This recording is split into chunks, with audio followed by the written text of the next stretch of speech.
I'll start with what the story of Grave of the Fireflies is about.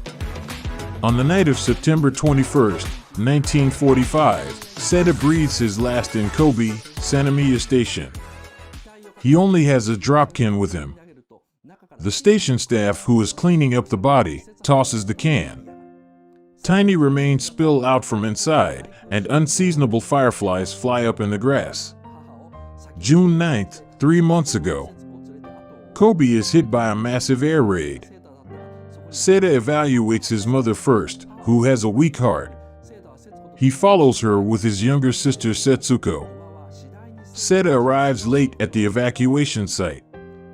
There he finds his mother in a terrible condition.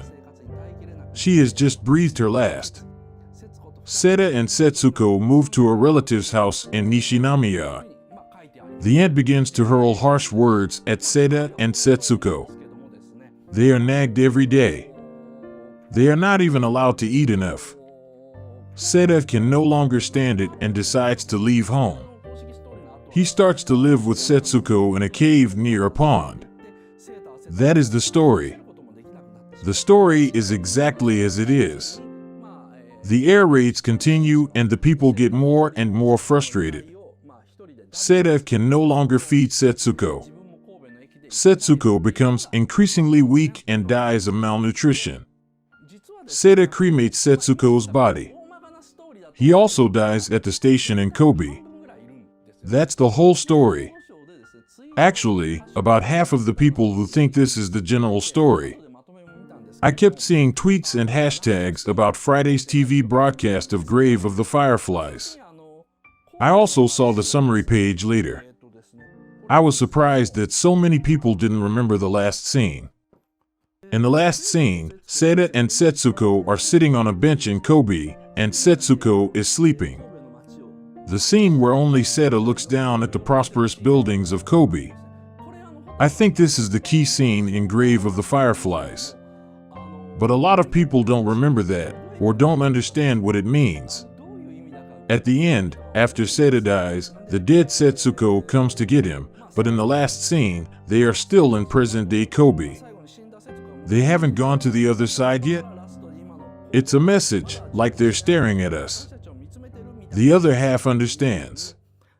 Some people think that those two are still ghosts looking down on Kobe, but the rest of the people don't think that far ahead. Anyway, most people don't remember that scene.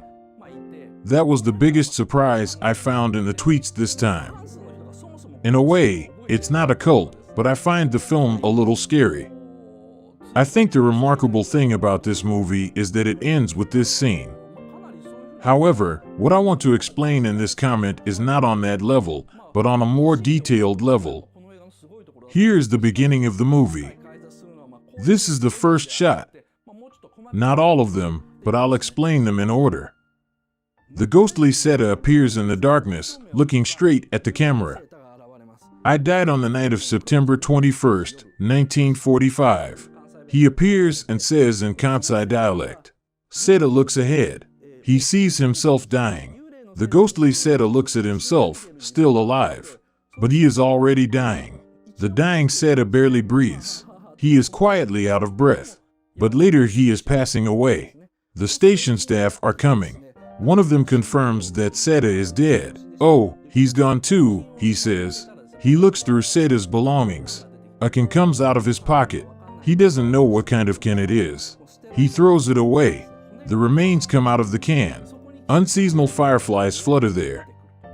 A girl appears from among the fireflies. She's a ghost too. Setsuko appears, stands up and looks at her brother's body. She starts running towards her brother's body. She is stopped from behind.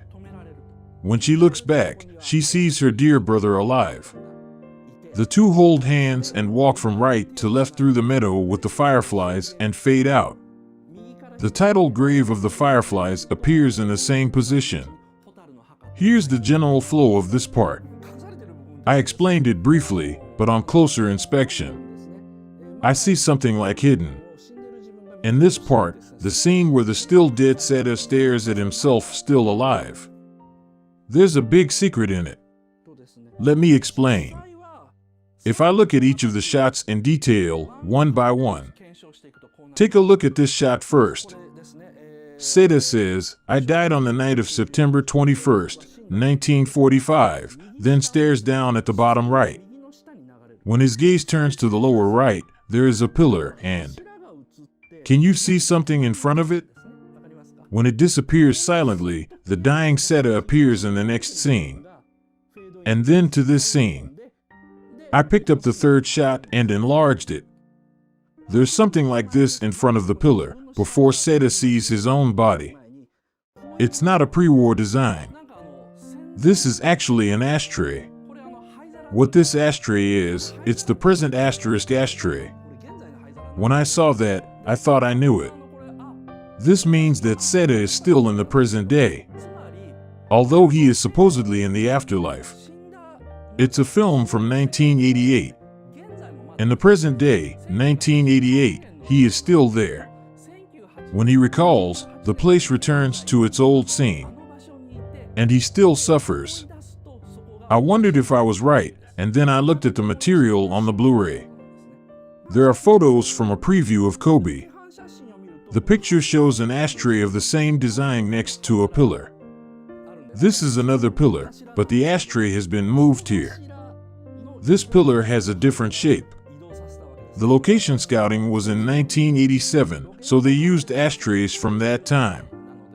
This means that Grave of the Fireflies starts in the present, not the past. Everyone thinks it ends with a present-day scene. But that's wrong. It is set in the present day from the very beginning.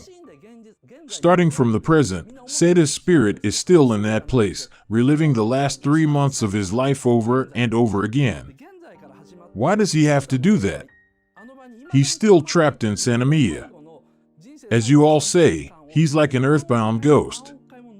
A ghost trapped in a certain place. He sometimes travels by train though. He is trapped in that place even after his death. So why has he been haunted by his past for 43 years? This film explains why. Why, 43 years after his death, does he still have to look back to the time of his most painful moments? The film is structured to explain the reason. Once you understand this whole structure, you can see the film in a different way. I'm not saying it's a pity story or anything like that. Why does he have to watch himself suffer for 43 years? Is it a curse? This is the film that reveals the mystery. As for Isao Takahata, he thought he had shown the ashtray properly at the beginning. There is enough basis to understand his intentions. Surely he's not wrong. But I had a hunch about it. When I saw it, I thought I knew it. I thought there would be a present-day scene at the beginning as well, and there it is. Isao Takahata thinks the audience will get it. But there is no way we would notice. No one even mentioned it in the tweets on Friday. There's no way we could have known.